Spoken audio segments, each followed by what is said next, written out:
For those who don't know, my name is Nathan Crane. I am a certified holistic cancer coach, certified nutrition coach, certified in trauma-informed integrative somatic practices, and I'm a active practitioner working with clients almost every single day, one-on-one, as well as in groups. Certified nervous system regulation, childhood wound healing, trauma work. I'm also certified breathwork and meditation teacher, health researcher, documentary filmmaker, and a best-selling author. And I want to start with this question. Why do two people with the same diagnosis have different outcomes?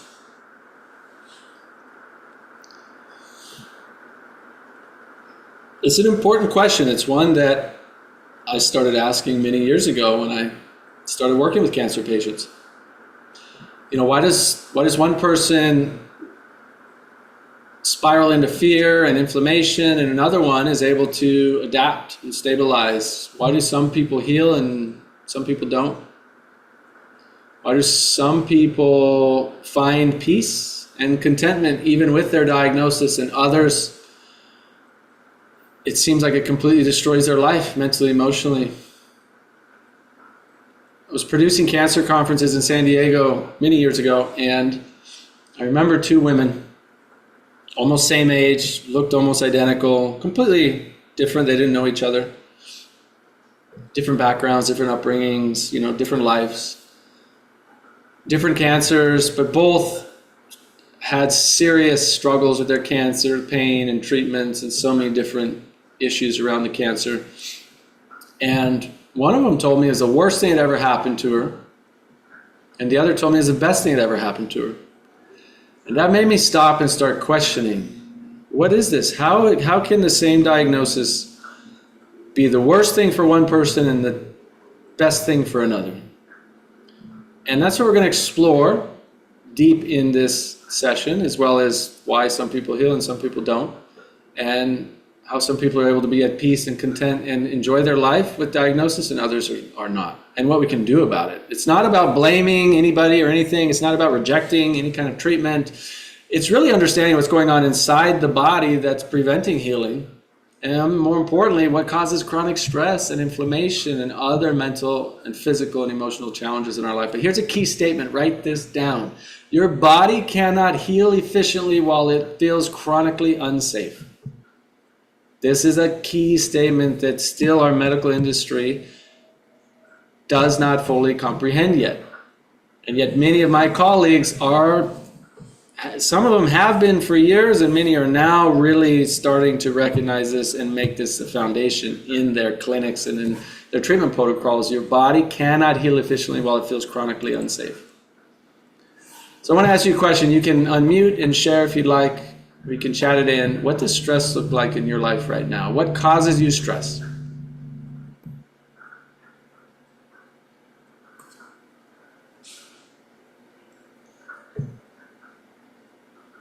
Anybody want to come off mute and say, join me here? I can see some of you are real people. I want to make sure everybody here gets a chance. If you want to say, you can speak here as well. Mary Beth saying, wondering if my brother's going to survive. Yeah, that causes you stress. I can imagine it does. What's causing you stress in your life?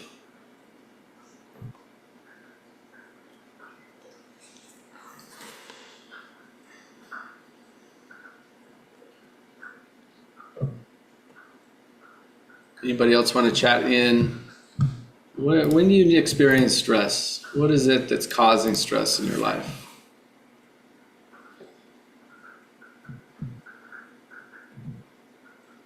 And for those who are just watching on YouTube or watching the replay, think about it, write it down even.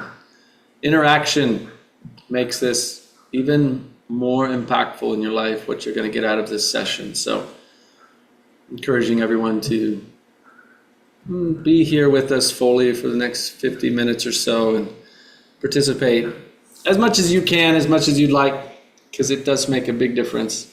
What causes you stress in your life? A lot of people say, the relationship, the cancer or a diagnosis, worrying about death or worrying about the loss of a loved one, money, financial strain. All these things can trigger stress. Now, I want to say something kind of bold here. Our true nature, your true self, beyond all the diagnosis, beyond all the beliefs, beyond everything you've ever been through in your life, your true nature is patience, is understanding, is love, is compassion, is kindness. Think of a child who hasn't yet been conditioned. Young child, maybe a 3-year-old, 4-year-old, 5-year-old that's raised in a really nice, loving family. How does that child behave? That child is free, curious, creative. They laugh at anything. They're joyful. They're peaceful. They're loving. Yeah, they don't get what they want. They cry for a few seconds and then they stop crying and they move on to the next thing. And again, they're joyful and curious and loving. That is your nature. That's my nature. That's everybody's nature until we become conditioned. And how do we become conditioned? We become conditioned through fear, anger, judgment, blame, trauma. And this almost always follows us into our adulthood. And here's what the cutting edge science shows us. Chronic stress dysregulates immune and inflammatory systems. Long-term trauma increases our disease risk, like for cancer and autoimmune disease and heart disease and diabetes. Nervous system dysregulation affects our healing capacity, and emotional suppression is associated with poor health outcomes. Chronic trauma and stress reshape the nervous system in ways that can increase vulnerability to all kinds of diseases over your lifetime. And it doesn't even have to be trauma in the sense of, usually say trauma, people think of very big traumas, even though many millions and millions have been through very big traumas. But even just early childhood adversity can shape the nervous system in ways that increase long-term stress and show up in your biology. The good news is that learning nervous system regulation later in life can help you shift that pattern. Now, here's top 20. There's more, but I mapped out about 20 different adverse events that contribute to a dysregulated nervous system. And just take a pen for a second and notate a check mark or a tally mark anytime you've had any of these in your life.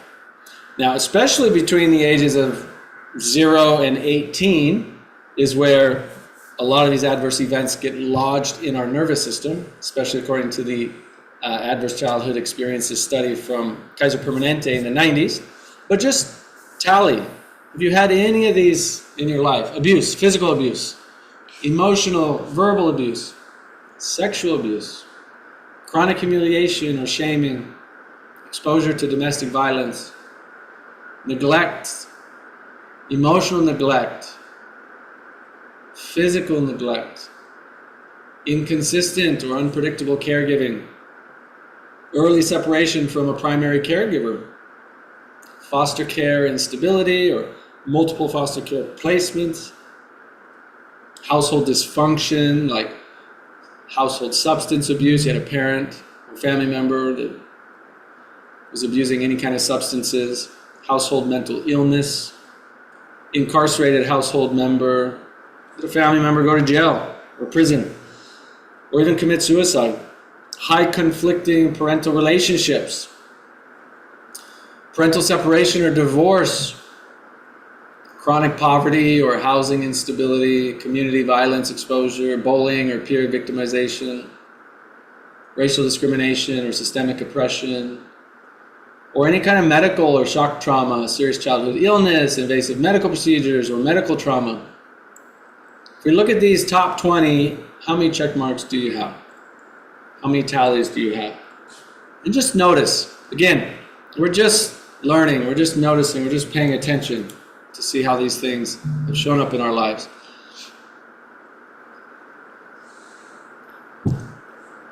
Most people have anywhere from 1 to 17 of these between the age of 0 and 18, let alone even after 18 as adults.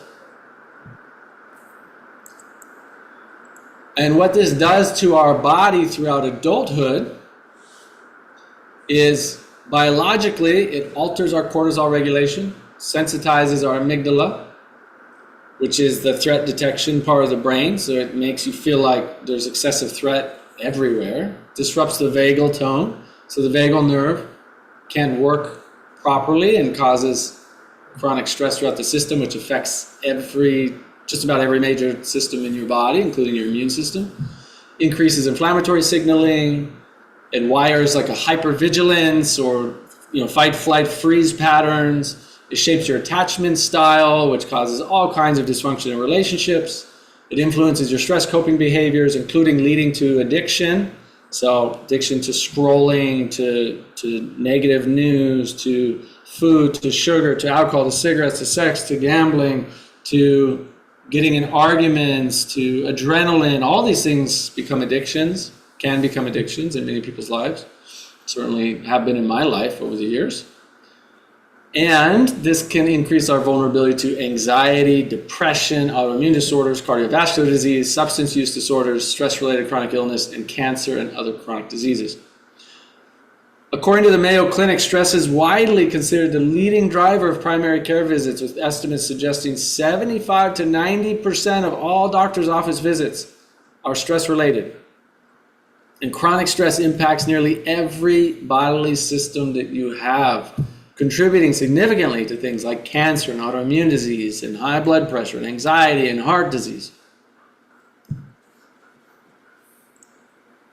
Stress is that kind of smoking gun, if you will, when it comes to addressing how to allow our body to get into a healing state, yet most people have no idea what to do about it. And if you go to a psychologist, most of the time they're just going to prescribe you drugs and medication. And if you go to a functional medicine doctor, they're going to mostly prescribe you supplements and exercise and detox. And if you go to an acupuncturist, they're going to just do acupuncture. And if you go to a naturopath, they're going to prescribe you food and maybe some stress reduction. Now, more and more of these professions are starting to understand the importance of stress, but most of them are not getting to the root cause. They're just addressing more of the symptomology. Like, yeah, let's do a 5-minute nervous system practice every day. But that's not getting to the root cause. Yeah, Mary Beth says this is why health coaches are so important. Absolutely. So I want to show just a quick video here. I have to change my settings. Okay, there we go. Oops. Let me do that again. There we go. This is from the School of Life, the impact of anger on young children. Now, let me set this up briefly. There is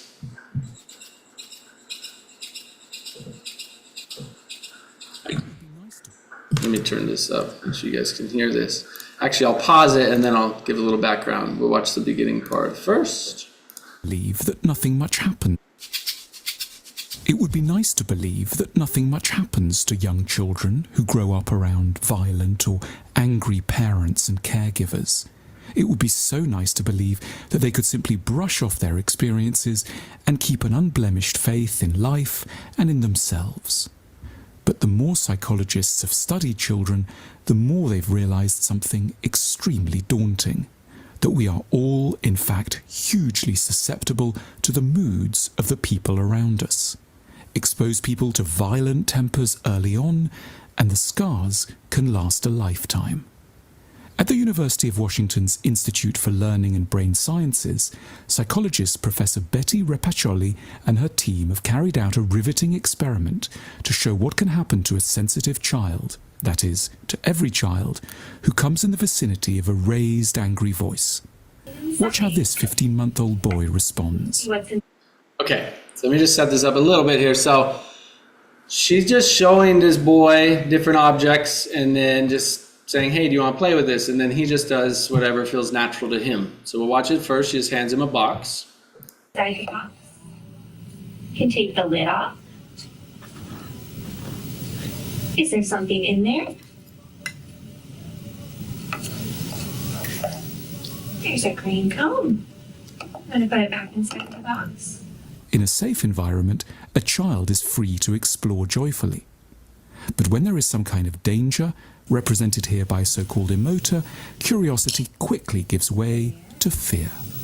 Okay, so if you just look up in the upper right-hand corner of this video, you'll see the counselor or the therapist, whoever that is, sitting across from him.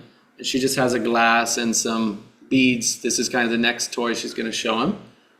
And just watch the boy, and you can watch the upper right-hand corner as this kind of random woman comes in and shouts at her a little bit.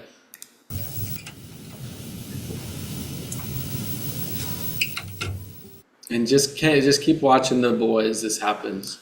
Hi, Teresa. I'm going to sit here and read a magazine. Okay. That's Kelly. Kelly's doing safe and read a magazine. Kelly, look at this. That's aggravating. That's so annoying. Oh, I thought it was really interesting. Well, that's just your opinion. It's aggravating.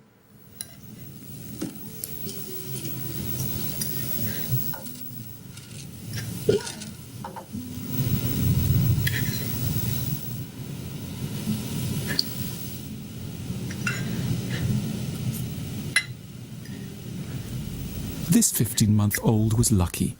He was sitting on the lap of a loving mother and was quickly comforted. But many of us are less fortunate, and it's life itself, rather than just a pink set of beads, that we have, as a consequence, grown too frightened to explore. We should show ourselves immense compassion and strive with all our intelligence to create a world in which there might henceforth be a lot less rage and fewer cowed, traumatized children. Okay, so what did you notice? What are any key takeaways?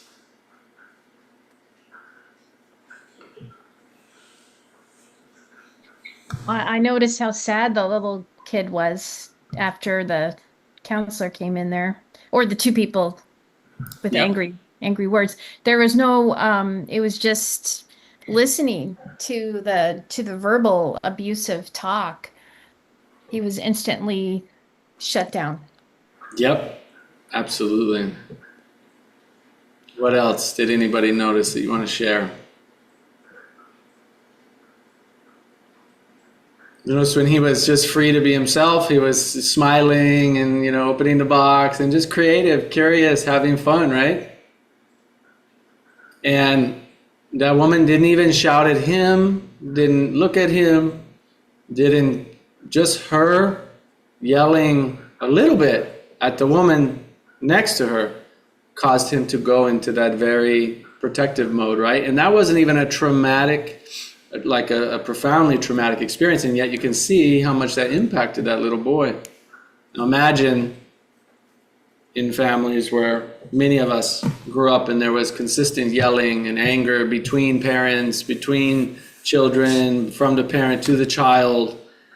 And I'm not saying this is not, again, not to put blame or shame or any of this stuff. It's just to recognize what happens to us over time when we're exposed to even something as simple as anger in the household. It's just one of many of the things that affects our nervous system.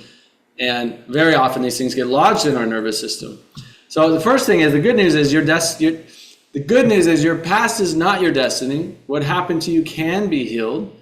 Your inner state of mind can become harmonious and your nervous system can be brought back into regulation. Traumas can be healed. Adverse events can be healed. Constant anger and judgment and these things that happen in our lives, they can be healed through our system. I see it happen with my clients all the time. Truth is, we might not be able to control most things that happen to us, right? But we can definitely influence the internal environment in our body and create more peace, more safety within. And that peace and safety within our nervous system allows for the healing to happen. Does that make sense? See, the thing is, your system is always moving towards healing. Your system wants to heal. Everything inside of you wants to be at peace, wants to be harmonious. It wants to be that little boy, curious, creative, joyful. Your body wants to be healthy and vital. So it's working all the time to try to get to that, but there's so many things stacked on top of your true nature that's preventing that from happening. And that's what the key is creating a relationship with that inner world so that your mind and body can become in harmony with your spirit and your body can thrive. So I want to just show something real quick, how spirit, mind, and body are all connected, and how I look at it is, I'm going to just draw this. So one of my teachers from India explains this like a mango. I think this is a good metaphor of If you have a mango in the center, you have the pit, the mango pit, which we would call the causal body.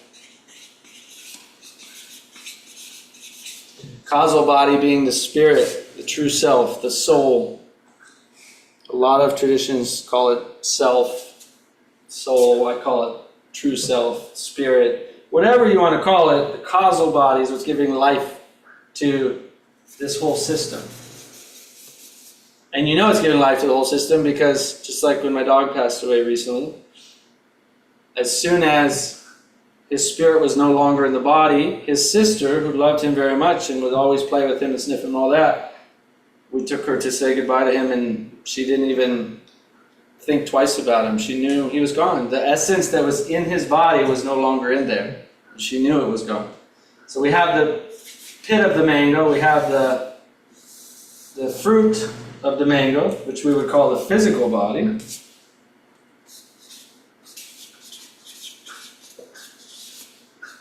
And then we have, on a mango, you have the skin on the outside, which we would call the subtle body. Or, really, the subtle body looks like it expands out quite a bit more than the skin, which is the mind, the ego, the intellect, the whole subtle body, where all of, you can't actually identify where the thoughts are in the brain or in the body. Why? Because they live in the subtle body. The emotions come through the subtle body, the intellect, the ego, all of this is in the subtle body, or the mind field it's been called. And it's all interrelated. So the life force is giving life force to the causal body, to the soul. It's also called prana or chi in different traditions. That life force is animating everything. And whatever happens to the physical body affects the subtle body. Whatever happens to the subtle body affects the physical body. So it's all interconnected. You have mental, emotional challenges, traumas, beliefs, adverse events that happen at any point in your life. If they don't get processed through the entire system, it actually creates neuropeptides and can lead to inflammation and chronic health conditions in the physical body. And what's going on in the physical body is also affecting the mind. That's why what you eat affects how you think, and how you think affects how you feel. It's all interconnected. The other way I actually like to look at it is more like a light bulb.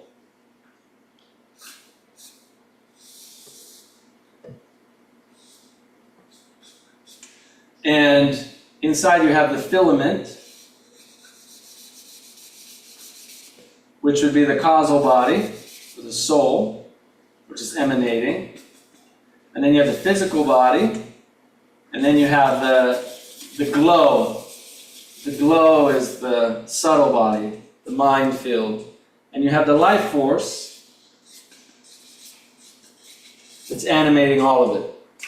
And so it's all interconnected, which is why if you go to a practitioner and they're only focused on one thing, they only focus on the physical body, which is what most practitioners do, and don't even think how the causal body or the life force or the subtle body, how it's all interrelated, then they're missing, in my professional opinion, they're missing 80% of what's going on, 80% of the healing, 80% of actually impacting your body, which is why one of the reasons some people heal and some people don't. Some people are happy what's going on with their diagnosis, and others are in complete misery and suffering, right? Because of what we're talking about here and what we're going to go deeper into. So just a quick little bit about my own trauma, so you know I'm speaking from experience here. I grew up in Montana, and I experienced many of these adverse childhood events. I had family members who committed suicide. My parents divorced when I was young. I struggled with depression and addiction. I was in fights. I was bullied. I bullied others. I was homeless at 15 years old. I ended up in jail. I was on house arrest. I was nearly dead by 17, 18 years old, and I struggled with chronic gut issues, skin issues, brain fog, fatigue, chronic stress, anger, chronic pain, even attempted suicide because I didn't want to live anymore. And in 2005, at 18 years old, I hit rock bottom, and I had this divine vision come to me, and I moved to California, and I started my life over. That was in 2005. And since then, the last 20 years, I've been focused on learning all of this, healing myself, helping others heal, personal growth, emotional, physical healing, spiritual awakening, learning from masters from many different traditions in transpersonal psychology, in parts work, in emotional healing, in Buddhism, in Zen, in yoga, in Vedanta. I was able to start mastermind groups supporting top holistic health professionals in the world. I've done, I think, around 500 interviews with top leading functional medical doctors and health professionals and spiritual teachers. I've written and published multiple books, best-selling books and documentaries. I've won all kinds of awards, 20 awards for my documentary about cancer, which the core piece of that was around emotional healing and spiritual healing. I produced a multi-episode documentary series called Conquering Cancer, The Missing Link, which we talked about the physical health and the detoxification and the diet and supplements, all those things, but the core of it, what I call the missing link, is the emotional healing component, because when we don't address that, the rest of the body has a hard time healing, and the rest of these modalities don't work as well. When we actually address the mental, emotional, spiritual aspect, the causal body, the subtle body, then everything else tends to want to work better. And so I'm sharing this with you because, number one, I'm not special in any way. I went through traumas, I went through homelessness, I went through all these things. And we all have 99.9% the same DNA. We all have minds and bodies and spirits and emotions. We all can get better. And as I said, your true self wants to support you in your healing. And these are just a number of amazing people in the world who have recognized the work that I do and have done over the last 20 years and support what I do. And I'm not going to go through all these, but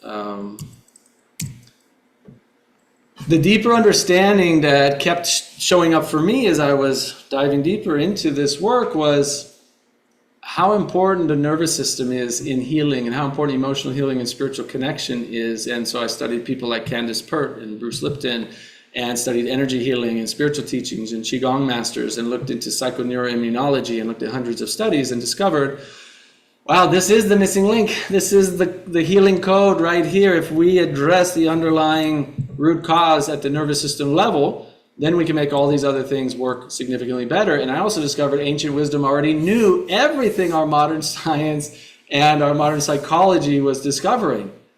Thousands of years ago, we go back 2,500 years to the Yoga Sutras from Maharishi Patanjali. And there's a Sanskrit word called samskara, which literally means impression or imprint or conditioning. And it's interesting because samskara has the word scar in it. And when we have these emotional wounds that happen to us, they're like scars in our nervous system. They're imprints, they're impressions. And in yogic philosophy, they already knew this, these mental and emotional impressions left behind from our past experiences that shape your future thoughts, your reactions, your behaviors. And even Patanjali, 2,500 years ago, taught repeated thoughts become tendencies, repeated tendencies become habits, and repeated habits become your character. And until we shift the deeper underlying nervous system and thoughts at the core level, then we're going to continue to have the same outcomes, the same habits, the same tendencies, and the same outcomes. And so modern psychology confirms the same pattern. An adverse childhood event or even an adverse event, traumatic event, emotional experience that we don't know how to process even in adulthood leads to a nervous system response. A nervous system response creates this conditioning of both a new belief, which we would call a limiting belief, or I call a borrowed belief, because everything that is borrowed is meant to be returned to its source. So I say these limiting beliefs are only supposed to be with you for a limited time. And problem is most people hold on to limiting beliefs their whole life and never get rid of them. And so it leads to a nervous system response, which is actually there just to keep you safe because your body and mind didn't know how to process or deal with that traumatic situation. The brain releases neuropeptides and inflammation. which leads to inflammation that can get stuck in the body, can lead to all kinds of chronic health conditions. And you have mental emotional adaptations, right? You get triggered by things. Someone says something, it bothers you. You get angry easily, stressed. These lead to limiting beliefs. Those limiting beliefs lead to what I call borrowed beliefs. They lead to binding behaviors. Those are the daily habits you do automatically and not even really thinking about it.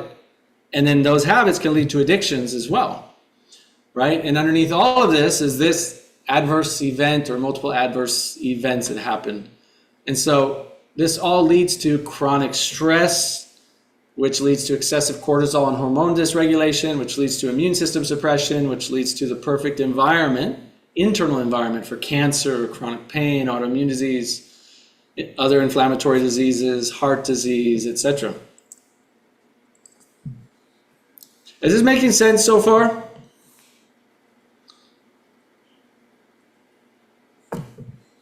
Chat in, let me know. I want to know because I want to make sure that this is, yeah, you're saying, yes. I want to make sure you guys are getting this. It's making sense. And I want to, absolutely, Gary says, because it's so important. It's so important that we understand this. Because when you understand this, then you can actually do something about it. Until then, we just keep chasing our tail in circles again and again and again and again. So if it doesn't make sense, let me know. It seems like it does. So let me show another video here briefly. Mary says, sure is. Gary says, absolutely. Megan says, yes, so true. Good. Okay, makes sense. Good. Make sure I've got the right settings on for the video. Yep, I do now. Okay. So this is a TED Ed video. It's a short video. How stress can make you sick.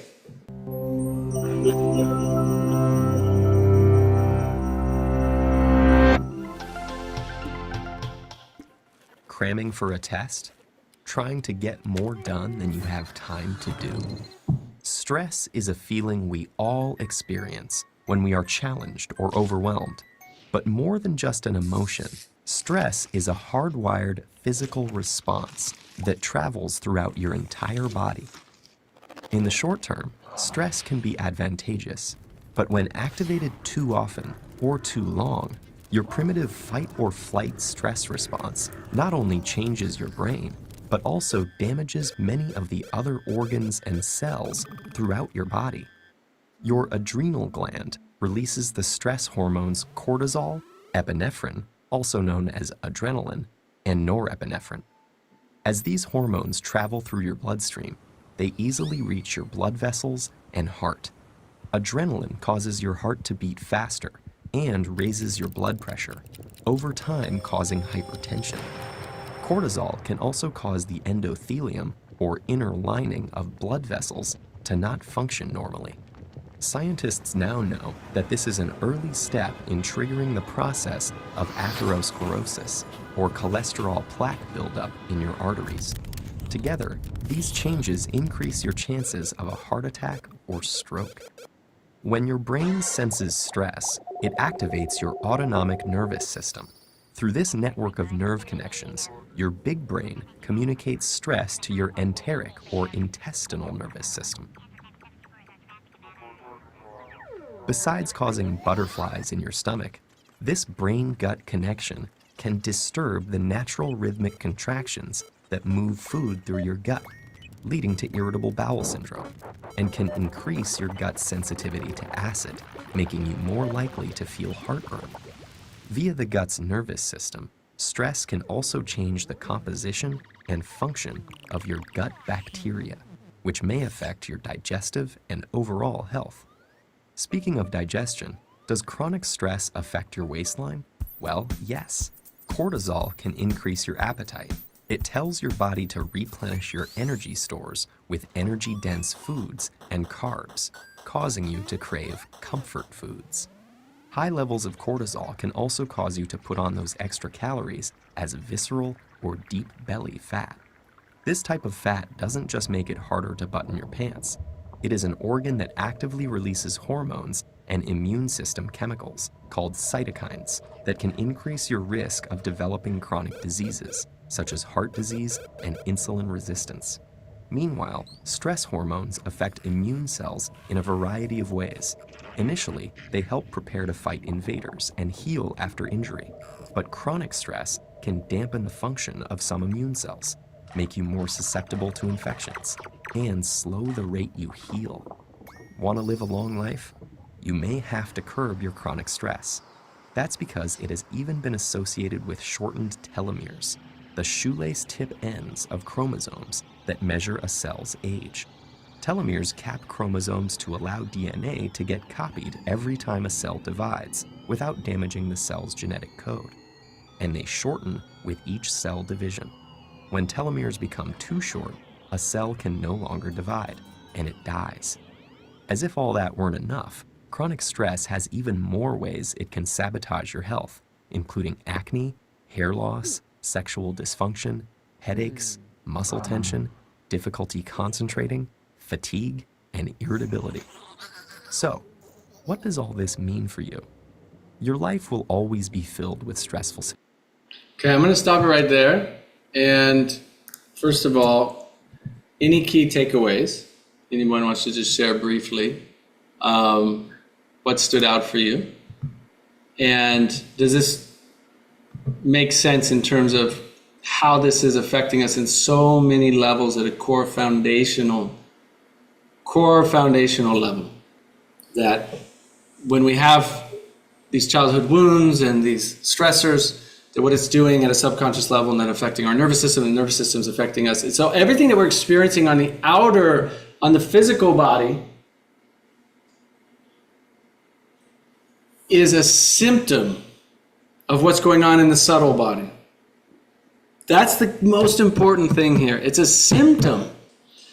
The acne, the hair loss, the weight gain, the cancer, all of these things are symptoms of what's going on in the subtle body. And then that affects the nervous system in the physical body and creates the symptoms that we're experiencing. Now, one thing I wanted to say is something that's really important here. Let's see if I can remember it, or it'll come back. This kind of something in this video triggered something I really want to make sure that I shared with everybody. Let's see what people are chatting in. Definitely the fact that stress impacts so many core aspects of our health. Yeah, right? Is something that you took away from the video. Anything else that you want to share, it'll come to me. Something important, it'll come. What I want to tell you though is that we operate mostly from our subconscious programming. My friend and colleague, Dr. Bruce Lipton, has said for a long time that 95% of our lives is operated from our subconscious, and that by the time we're 7 years old, we've imprinted most of our subconscious mind because our brain is in a self-hypnotic state. And that subconscious allows us to deal with the rules and regulations and the procedures of life and family and community. But what's happening from basically in the womb and even pre-utero to then out of the womb to the first 7 years is imprinting our subconscious, telling us what to be afraid of and what to believe about ourselves and our self-limiting beliefs. And then that also increases until we're 18 and then still increases into adulthood in lesser and less percentages. But he says only 5% of the thoughts you have are from your conscious mind. 95 is subconscious. You don't even know. It's just happening. Only 5% is actual conscious. And research has backed that up, saying, it's different percentages for different people at different times, but that majority of your life is run by your subconscious mind. So that's why trying to change this stuff just by positive thinking, just by personal development by itself, with just like thinking positive and ignore the problem and motivation and inspiration. That's why it doesn't work. It doesn't work. It lasts for a while and then you go back, and it lasts for a while and you go back, and oftentimes gets worse because we're not addressing the underlying root cause. So the thing that I want to say is that your nervous system can be retrained.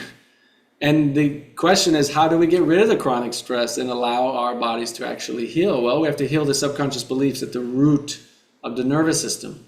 And we can try and just do talk therapy and stuff like that and address it from the mind level. But as you know, that's the conscious. We have to get to the subconscious and get to the nervous system. And when we do that, then we see very often incredible things happen. which is why a lot of the research has shown when integrating multiple modalities like cognitive processing, emotional integration, nervous system regulation, relational safety, somatic practices, spiritual practices, belief reconsolidation, parts work, internal family systems, integrating these different therapeutic approaches, both ancient and modern, then we see a significant improvement. And the most important thing here is your immune system listens to your nervous system. So when your nervous system feels safe and regulated, then your immune system can be turned on to do what it's designed to do, which is to heal, reduce inflammation, fight invaders, get rid of cancer, right? Cancer often creates that long-term survival mode. And when we're in that survival mode, it's the opposite of the healing mode. So how do you know if your nervous system's in a chronic dysregulated state?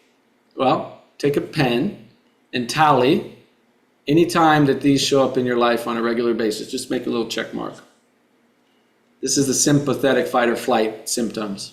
From a physical level, rapid heartbeat, shallow breathing, muscle tension, jaw, shoulders, gut, digestive issues, sleep disruption, frequent headaches, fatigue but unable to relax. From an emotional standpoint, anxiety, irritability, hypervigilance, feeling on edge, overwhelm, impatience. What shows up in your behaviors, things like overworking, control patterns, perfectionism, addictive coping, food when you don't need it, alcohol, scrolling, difficulty slowing down. More symptoms of the freeze aspect of the nervous system are things like chronic fatigue, low energy, brain fog, low blood pressure, digestive slowing, reduced immune resilience. Emotional level would be things like numbness, you just feel numb or depressed, hopelessness, disconnection. There's just kind of an emotional flatness. How that shows up in behaviors is things like procrastination and withdrawal, isolation, loss of motivation, kind of just thinking like, what's the point anyway? So you can take and just tally and see, do you have multiple of these symptoms? And could be very likely you're in a chronic dysregulated nervous system state. And many people oscillate. They oscillate from anxious to exhausted, then to overdrive, and then collapse, and then to hyper control, and then shut down. It's this oscillating dysregulation. It's very common in cancer patients and caregivers and trauma survivors and high achievers.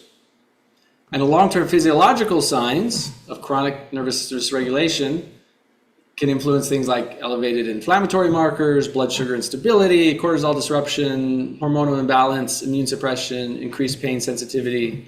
The nervous system directly impacts every major function of the body.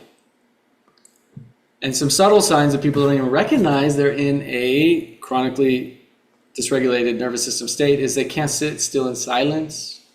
You might feel unsafe relaxing. You startle easily. You need constant stimulation. You overreact to small stressors. You feel guilty resting. You feel uncomfortable receiving help. Thing is, if you've been living in this state for a long time, you may not even remember what safety really feels like. Your body just doesn't know. And you might experience sleepless nights and constant social media scrolling and feeling burned out, on edge, suppressing anger, thinking, I have to stay strong. The truth is, this is a key takeaway. Write this down, please. None of this is weakness. Doesn't mean there's anything wrong with you. It's not a weakness. It is protective wiring.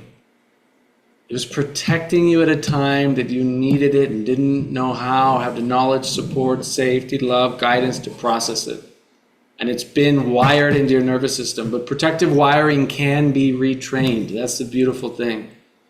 So let's do a quick little 5-minute nervous system reset and give you a little experience of what this might feel like. So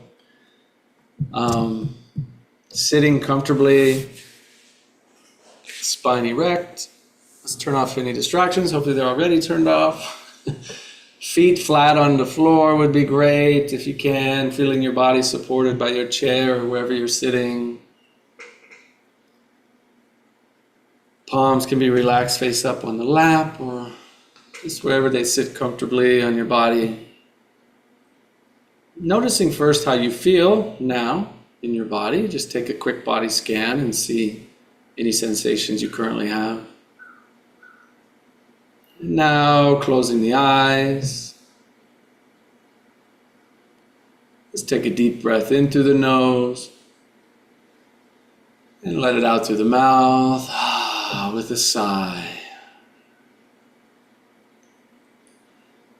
Let's take another deep breath in through the nose and let it out with an audible sigh. Long, slow, deep out breath. Let's take another deep breath in through the nose, filling the belly, the chest, the throat, and let it out with a big sigh.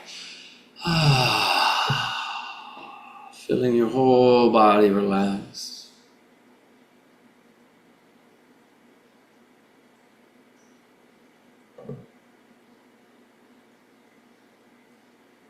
Now just being in this moment, bring a gentle attention to your breath. Eyes closed, breathing in normally through the nose, filling the belly, and breathing out through the nose. Connecting with the breath as it comes in through the nose and goes back out through the nose. Relaxing your shoulders, relaxing your head and neck, relaxing your jaw, relaxing your entire body. Let the breath just be a normal, gentle breath in and out through the nose.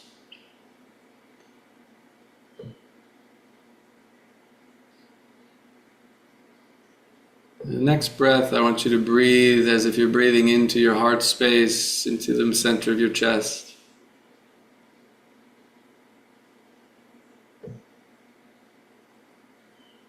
And breathing out of your heart. As you breathe into your heart, if it feels comfortable, you can place one or both hands on your heart. Just feeling a sense of connection to your heart. Maybe even imagining your heart smiling as you smile back to your heart, like you're greeting an old friend.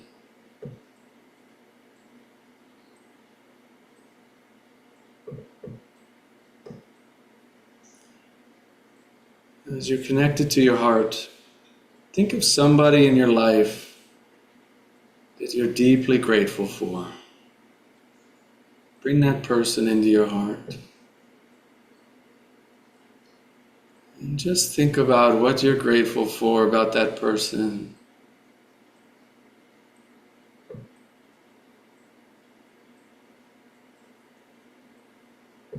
What have they supported you with?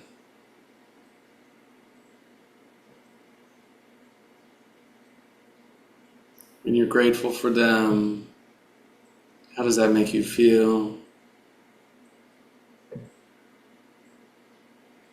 What are the qualities about them that make you feel grateful for that person?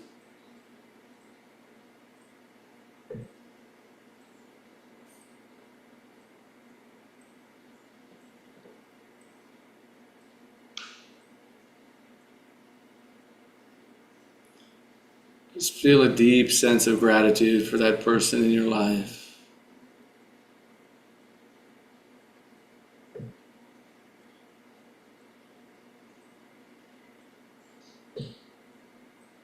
Now think of an experience or a circumstance,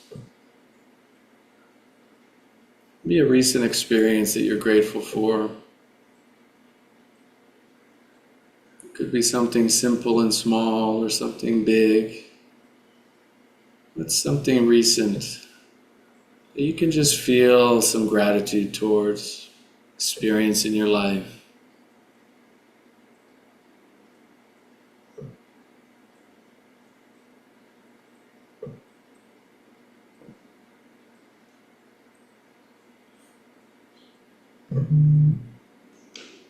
Maybe there was a learning experience.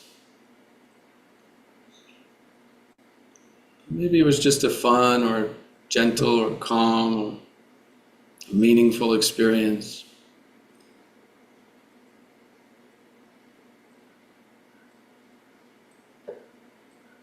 Feel a deep sense of gratitude for that in your life.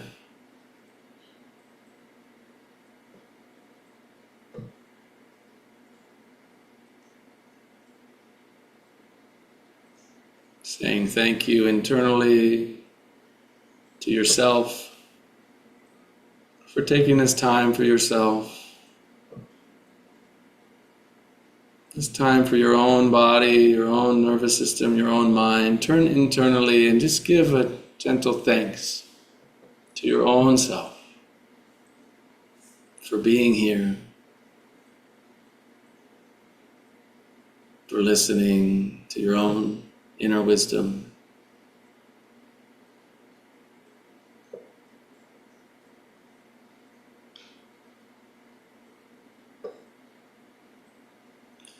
And when you're ready, we're going to begin to transition out of that. You can take a deep breath in and let it go.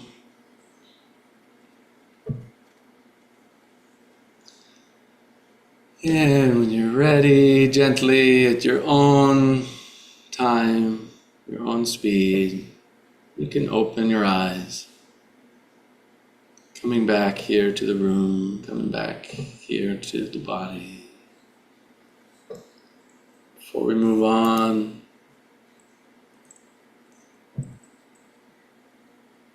this is a very simple heart-brain coherence. It has a lot of research done on it from HeartMath Institute. I'm not going to go into all of it right now, but practicing these kinds of things can lower stress and cortisol and create heart-brain coherence. There's a lot of benefits to that. But just briefly, real quick, chat it in or come off mute. Just how do you feel now compared to when we started just 5 minutes ago?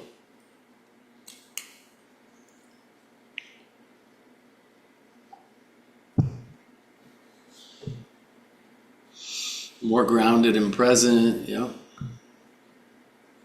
I feel calm. Yeah, me too. I feel even more calm right now. More grounded and more present. More at peace, absolutely. Yeah, and so this is, what you experience is just a small shift, and it is helpful. The thing I have to tell you is that, just so you know, it's not a single grounding exercise like this doesn't retrain years of survival wiring. It is helpful. It is something you could do every day. It's something that could bring you centered and bring you a little more peace and give you that calm. But if we don't really retrain the nervous system through deeper somatic work and deeper emotional healing, the thing is the body continues to interpret life and the different experiences of life as a threat. So that's why this work is so profound. But I want to give you a little taste, a little experience of what just 5 minutes can feel like in the nervous system. It's profound. Yeah, Dorothy says, good to myself. Yeah, beautiful. So here's a question for you just to ponder on your own is, what is your nervous system protecting you from right now? Could it be loss of control? Could it be fear, grief, fear of death, burdening others, slowing down, being vulnerable? Maybe fear of the unknown? Maybe multiple? Like I said many times, you can retrain your nervous system. And if you're really interested in doing that, I've developed a process that incorporates 12 gentle and effective modalities combined from ancient wisdom to modern psychological and somatic practices over the last, what I've learned and have helped me over the last 20 years of my own life and the clients that I work with, to get to that root cause of these adverse childhood events, the childhood wounds, these negative beliefs, these borrowed beliefs and binding behaviors and addictions and all these things that show up, to really completely rewire and regulate your nervous system so the body actually has a chance to do what it's designed to do and heal itself. But more importantly, so that we can have more freedom, more inner peace, even more self-realization. And these are some of the practices that help me and heal from many of my own traumas, beliefs, dysregulated nervous system. And this process is helping people get years of results in really just a handful of sessions. I'm not going to go through all these, but these are some of my recent clients.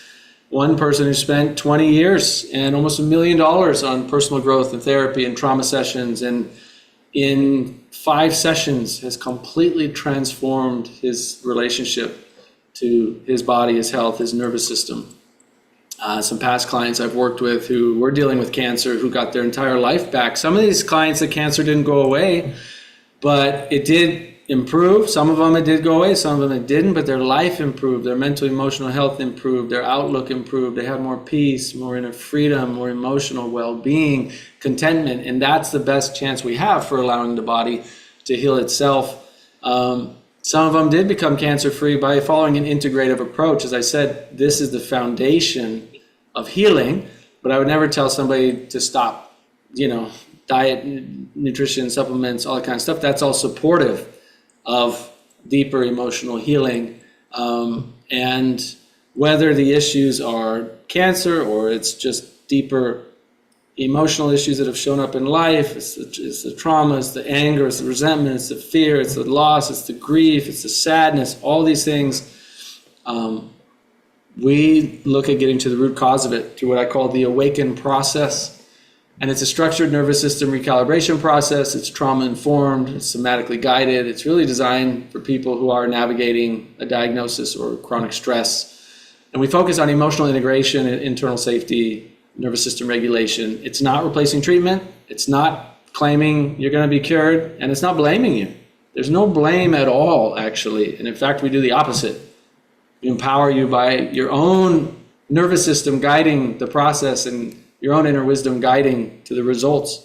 And it's very profound. Clients often report reduced anxiety, better sleep, less stress, less emotional overwhelm, greater resilience, more self-awareness, more self-empowerment, less worry, less anger, less reactivity, judgment, and just more inner peace. So I did open a handful of spots recently. I think I have 5 spots left now, where I am working private one-on-one with clients. And if you want to learn about this process and go deeper and consider working with me, it is an application process.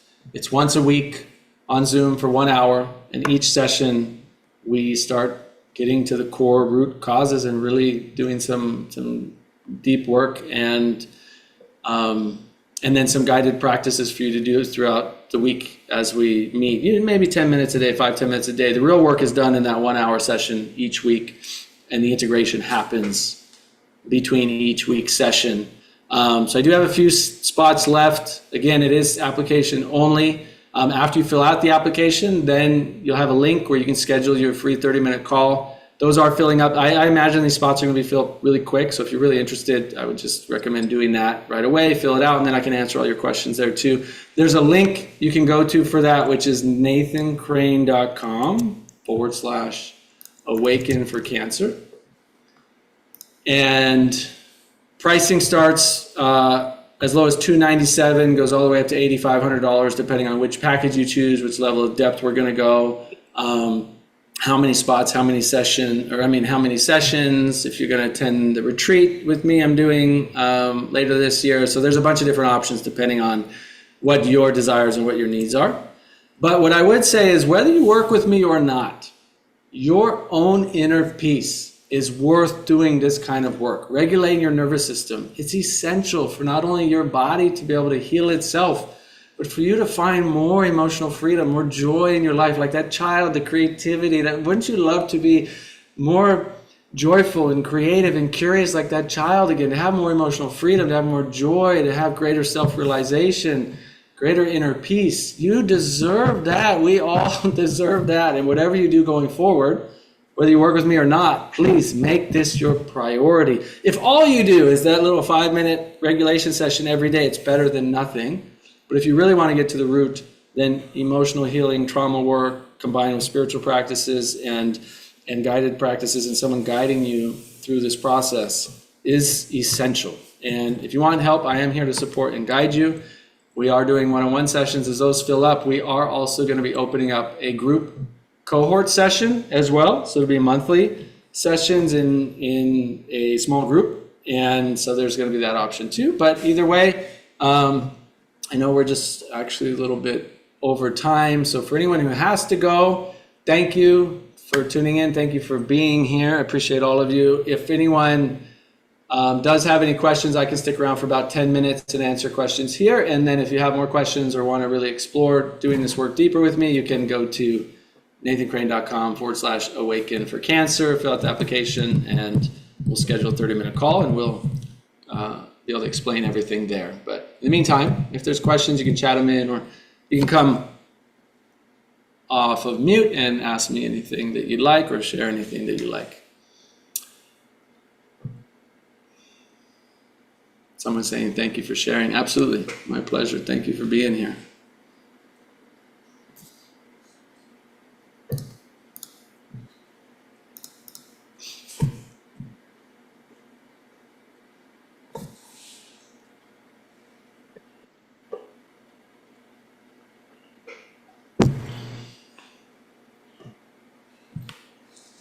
Let me stop sharing.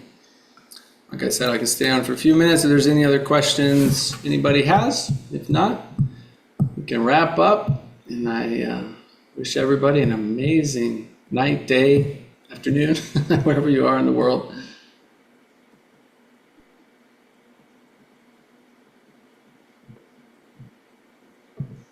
I see someone typing, so I'll wait for a moment. Thank you, Mary Beth. Thank you. Absolutely. Thank you, Mary Beth. Good to see you. Thanks for being here. Oh, Jackie says, sorry to have missed the session. I must have got the incorrect time difference from the UK to you. Yeah, no problem, Jackie. We will send out the replay as soon as it's ready. And that should be available for a couple of days. So we'll send that out to you hopefully by tomorrow or the next day, as soon as my team can get it ready. Yeah, no problem. Okay. Well, thank you all so much. Great to see you. Wish you all so much peace and health and healing and happiness. Reach out